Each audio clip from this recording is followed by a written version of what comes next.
सुमा बदल गई।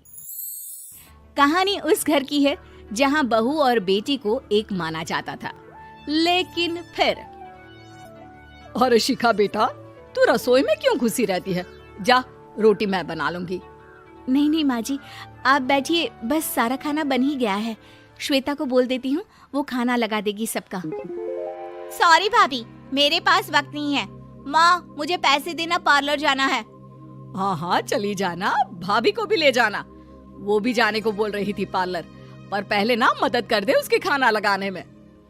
देख माँ, वो बहू है, उसे बहू रहने देना, इतना सर पर मत चढ़ा भाभी को। श्वेता, ज्यादा मत बोला कर। बहू और बेटी में कोई फर्क नहीं होता है।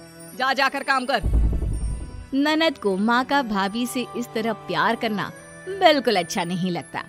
वो बार बार किसी न किसी तरह माँ को भाभी के खिलाफ भड़काती रहती, लेकिन कोई फायदा ना होता।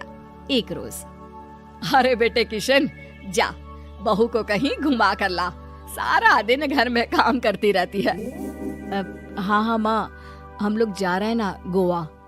अच्छा जी, भाभी ने तो हमें बताया भी नहीं।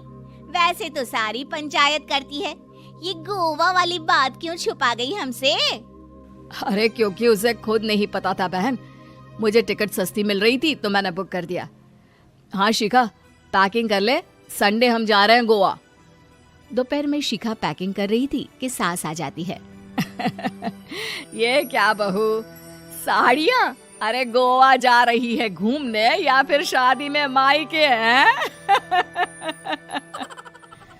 माँ जी, ऐसा कुछ है ही नहीं, समझ में नहीं आ रहा क्या रखूं कपड़े में। अरे तेरी और श्वेता की साइज तो एक ही है, उसके कुछ मॉडर्न कपड़े ले ले, आकर लौटा देना। हाँ माँ जी, ये ठीक रहेगा। शिखा श्वेता के पास जाती है और उससे कपड़े मांगती है। ना जी ना, मैं अपने कपड़े ना दूं, वैसे भी फैल जाएंगे मेरे कपड़े, बहुत महंगे वाले हैं। शिखा मुंह लटकाकर कमरे में आ जाती है तो सास कहती है, चल तैयार हो जा, तुझे मैं शॉपिंग करा कर लाती हूँ गोवा की। बस फिर क्या था, सास बहू निकल जाते हैं मार्केट और एक से बढ़कर एक ड्रेस खरीद कर घर आते हैं। पहले बता देती कि नए कपड़े दिलाने वाली है भाभी को, तो मैं अपने ही दे देती ना भाभी को, मुझे दिला देती नए कपड़े। देख श्वेता, परिवार का मतलब सबके साथ रहना होता है, ना कि सिर्फ अपना सोचना। वैसे भी तुझे अच्छे संस्कार सीखने चाहिए। और रही बात कपड़ों की, तो शिखा, आज से घर पर भी तू मॉडर्न कपड़े ही पहनेगी। कोई जरूरत नहीं है ये साड़ी वाड़ी लपेटने की।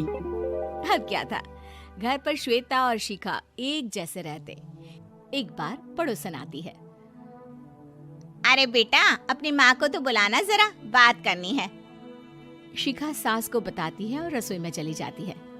ये आपकी बेटी बहुत बड़ी हो गई है, इसके लिए एक रिश्ता है, कहो तो बता दूं।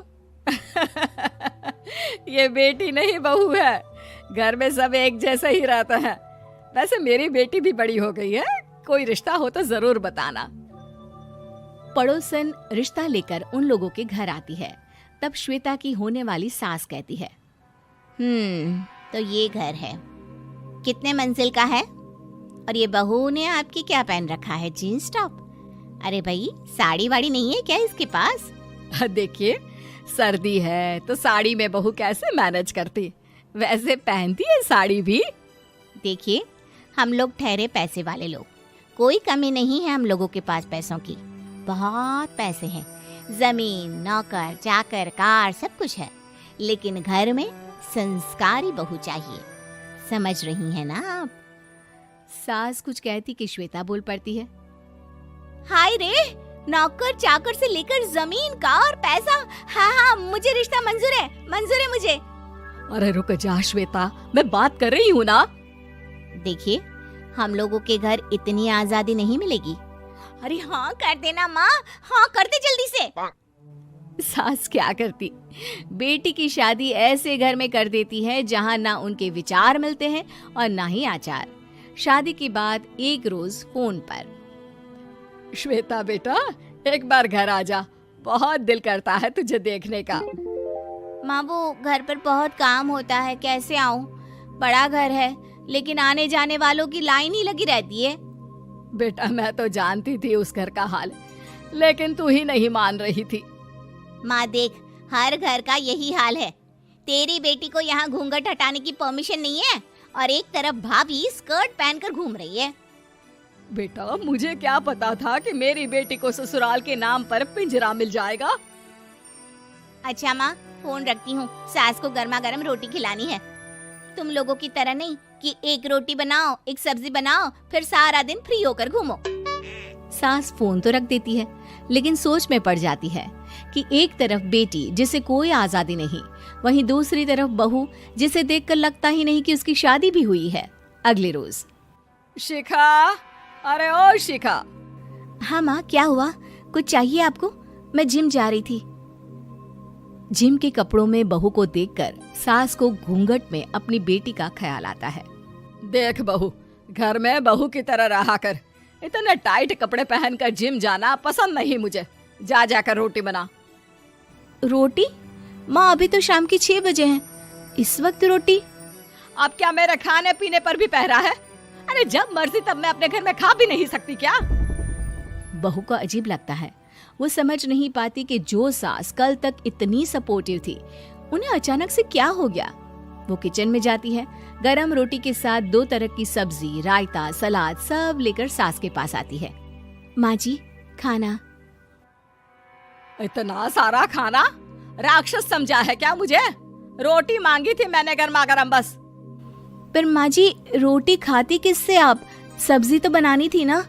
अरे भूख मर गई मेरी तेरी बहस से। जा जाकर काम कर, अंदर पूरी रसोई साफ कर। बहू अंदर चली जाती है। थोड़ी देर में श्वेता घर आती है। अरे शिखा, जल्दी से चाय ला, पकवान बना, मेरी बेटी आई है। अरे नहीं नहीं माँ, ड्राइवर बाहर खड़ा है। मैं तो घर का कोई सामान खरीदने के बहाने यहाँ आ गई हूँ, मुझे जाना होगा। अरे बेटा, पर कितने दिनों बाद देख रही हूँ तुझे, रहने आ जाना 2-4 दिन के लिए। आ जाऊंगी माँ, जब मेरी सास मरेगी तब। मैं तो रोज मन्नत मानती हूँ कि मेरी सास मर जाए तो अच्छा है। अच्छा चल, जा रही हूँ माँ। हे भगवान, कैसे कैसे दिन देखने पड़ रहे हैं मेरी बेटी को। सास अंदर जाती है, जहाँ श्वेता की जिम वाली सहेली का फोन आया होता है। क्या बात है, आज जिम नहीं आई? अरे पता नहीं यार, आज माँ को क्या हो गया अचानक। पर खैर कोई नहीं, लगता नहीं कि मैं अब जिम आ पाऊंगी। शिखा स्पीकर पर बात कर रही थी, जिसे सास सुन रही थी। यार ये सास ना होती ही ऐसी है। मैं तो कहती हूँ बुढ़िया जल्दी मरे और तू आराम से जिए। शिखा को सहेली की बात पर गुस्सा आ जाता है। माँ के मरने की कौन सा बच्चा दुआ मांगता है मोहिनी? आगे से ऐसी बात मेरे सामने मत करना। हमारे घर की शोभा ही माँ है। क्या हुआ जो थोड़ी सख्ती दिखा रही है? उसमें भी कोई ना कोई उनकी भलाई ही होगी। मैं तो कहती हूँ भगवान मेरे जैसी सास सबको दे, जो सिर्फ माँ की तरह है। सास वाली तो कोई बात ही नहीं है उनमें। सास ये बात सुन रही थी। उनकी आंख में आंसू आ जाते हैं कि क्यों वो बेटे की किस्मत में बहू को भी भागीदार बना रही थी। शिखा, अरे ओ शिखा, क्या हो गया? जिम नहीं जाना क्या?